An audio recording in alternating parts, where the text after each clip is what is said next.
Salve, salve, nação rubro-negra! Aqui Marquinhos Assunção chegando nessa sexta-feira para deixar você muito bem atualizado e também informado de tudo o que está acontecendo no rubro-negro mais querido do Brasil e do mundo, o Clube de Regatas do Flamengo. Bom, antes da gente trazer esse giro de notícias do Mengão, eu peço a você, rubro-negro, que ainda não é inscrito no nosso canal, que se inscreva, que deixe o like, que compartilhe os conteúdos nas redes sociais e que, por fim, você ative o sininho das notificações para que o YouTube possa notificá-los de tudo que estiver acontecendo de novidade aqui no nosso canal. Dito isso, não tem enrolação. Vamos às notícias do Mengão.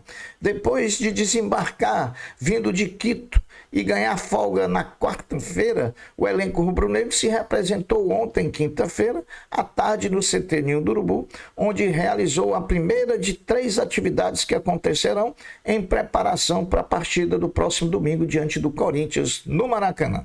A grande expectativa da representação estava centrada na presença ou não do lateral esquerdo Alexandro junto ao restante do grupo, e a expectativa foi positiva. O lateral esquerdo fez trabalhos físicos em separados, porém deve estar presente nas próximas atividades com o grupo, que definirá o time que vai enfrentar o Corinthians no próximo domingo. Internamente, o Flamengo também trabalha para colocar o centroavante Pedro como titular domingo no Maracanã contra o Corinthians. O centroavante, depois que voltou, já entrou em 4 partidas. Saiba agora quais foram as minutagens do Pedro nessas 4 partidas de retorno dele ao futebol. Contra o Central Córdoba, ele jogou 25 minutos. Contra o Juventude, 34 minutos. Contra o Vasco da Gama, 30 minutos. E contra a LDU, 37 minutos. Pedro, como outros jogadores rubro-negros, passa por análises pós-jogos que incluem uma série de fatores para avaliar o progresso e também o desgaste do atleta.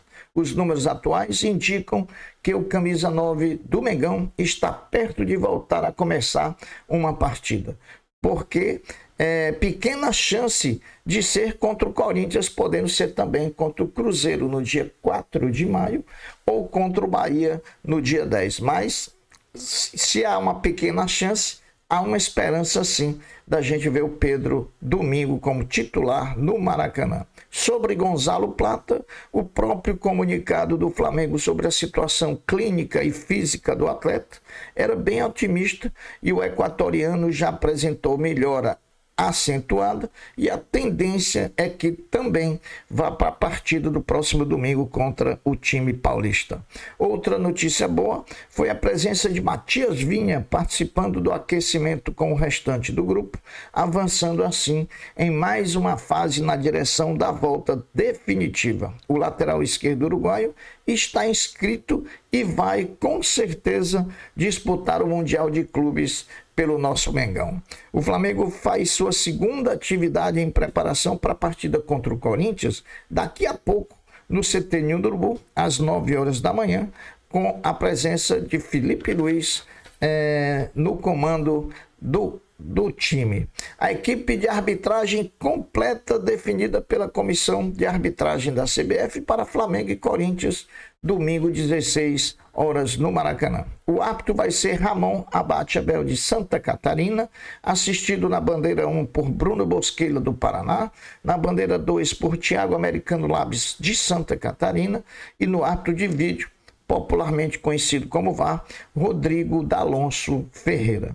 O atacante Bruno Henrique está a 2 jogos de chegar à marca de 300 jogos vestindo o manto sagrado rubro-negro, tudo indicando que a marca deverá ser conseguida ou contra o Botafogo da Paraíba, lá em São Luís do Maranhão, pela Copa do Brasil, ou no final de semana que vem contra o Cruzeiro pelo Campeonato Brasileiro.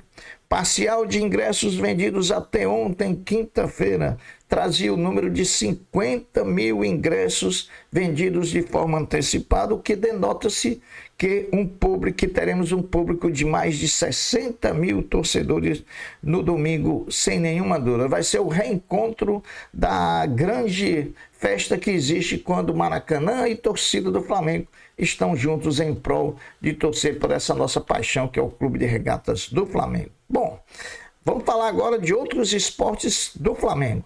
Nada contra Gustavo De Conte, ex-técnico de basquete do Flamengo, mas coincidentemente ou não, a chegada do técnico argentino Sérgio Hernandes ao basquete do Flamengo trouxe solidez, trouxe consistência e trouxe determinação à equipe. Depois de 2 massacres na BCLA contra Franca e Boca Juniors, antes de ontem, mais uma vez, diante do Caxias, na primeira partida da série de oitavas de final do NBB 24-25, o Flamengo passeou diante do time gaúcho dentro da sua própria casa, né? Está perto do Flamengo Sub-20, meus amigos, saber quem será o seu adversário no Intercontinental de Clubes de 2025. Pois está entre esses 4 clubes que ainda disputam e terminam nessa segunda-feira esse campeonato lá na Europa. Red Bull Salzburgo da Áustria, Trabzonspor da Turquia, Barcelona da Espanha e AZ Alkmaar da Holanda. A grande decisão do Intercontinental de Clubes 25 será realizada em agosto na Europa, sem ainda data confirmada. O Flamengo Basquete, que venceu a primeira partida da melhor de 5 das oitavas de final do NBB 24-25 diante do Caxias, caso passe de fase para as quartas de final, enfrentará o vencedor de União Corinthians e também União Corinthians versus Corinthians, né? Bom, caso a Libertadores terminasse hoje, agora, com a finalização da terceira rodada, 7 dos 15 campeões que disputam a competição esse ano estariam eliminados. Saiba quem são esses campeões: Botafogo, Flamengo, Colo-Colo, Peñarol, Olímpia, Nacional do Uruguai e Atlético Nacional da Colômbia. Falando em Libertadores, ontem no grupo do Flamengo jogaram Córdoba e Deportivo Táchira pela terceira rodada da fase de grupos e a partida terminou com a vitória do Córdoba por 2-1. Com a vitória, o time argentino assumiu a liderança do grupo C da fase de grupo da Libertadores com 7 pontos, vindo atrás a LDU com 5 pontos e em terceiro o Flamengo com 4 pontos. É para se desesperar? Pode esperar não, mas é para ficar chateado em ver o Flamengo nessa posição. Porém, olha como é o futebol. Por isso que o futebol é apaixonante. Se o Flamengo, na próxima rodada, que vai jogar contra o Córdoba lá na Argentina, ganhar o time argentino por 2-0 lá, o que não é difícil, não é impossível. Se o Flamengo ganhar de 2-0 e a LDU empatar com o Deportivo Táchira jogando na Venezuela, o Flamengo termina a quarta rodada, líder do grupo, com dois jogos em casa a disputar. Por isso que eu digo que não é para se desesperar. Dá para ficar chateado? Com certeza, mas desespero não. Nós somos o Flamengo e como Flamengo nós vamos buscar a reabilitação na Libertadores da América. Bom, o Flamengo comentou através de nota oficial antes de ontem o falecimento do treinador das categorias de base Mauro Félix, referência no futebol de base para jovens atletas e treinadores. Mauro teve mais de uma passagem pelo rubro-negro e foi treinador de todas as categorias inferiores do Mengão. Fica aqui a nossa solidariedade e o nosso conforto à família do ex-treinador. Bom, agora uma informação, né? A partida de número 3 entre Flamengo e Caxias pelo NBB 24-25, marcada para terça-feira no Tijuca Tênis Clubes, ela, a pedido do Sport TV, mudou de horário e agora ela vai acontecer às 21 horas na próxima terça-feira, com transmissão do Sport TV e da Flamengo TV. Lembrando, esse é o jogo 3, o jogo 2 vai ser no próximo domingo, às 11 horas da manhã, também no Tijuca Tênis Clube. Como é melhor de 5, o Flamengo já venceu a primeira em Caxias. Se vencer as próximas 2 no Rio de Janeiro, encerra a série contra o Caxias nas oitavas de final. E aí vai ficar aguardando o vencedor de União Corinthians e Corinthians para saber com quem jogará a semifinal.